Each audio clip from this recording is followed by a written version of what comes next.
Thérèse Martin, née le 2 janvier 1873 à Alençon, France, est la benjamine d'une famille profondément catholique. Son père, Louis Martin, et sa mère, Zélie Guérin, sont deux figures de piété inébranlables. Après le décès prématuré de Zélie en 1877, la famille déménage à Lisieux, où Thérèse développe une foi intense malgré sa nature sensible et son caractère parfois capricieux. À seulement 15 ans, Thérèse entre au Carmel de Lisieux le 9 avril 1888, après avoir obtenu une audience spéciale avec le pape Léon XIII pour lui accorder cette faveur en raison de son jeune âge. Déterminée à consacrer sa vie à Dieu, elle adopte le nom de Sœur Thérèse de l'Enfant Jésus et du Saint Visage. Son engagement suscite l'admiration et la curiosité parmi ses consoeurs. Au Carmel, Thérèse développe la « petite voix », une spiritualité fondée sur la simplicité, l'humilité et l'amour.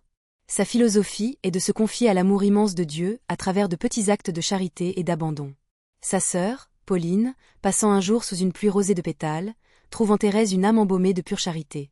En 1896, Thérèse est frappée par la tuberculose, une maladie qu'elle endure avec une foi inébranlable et une offrande de toutes ses souffrances pour le salut des âmes.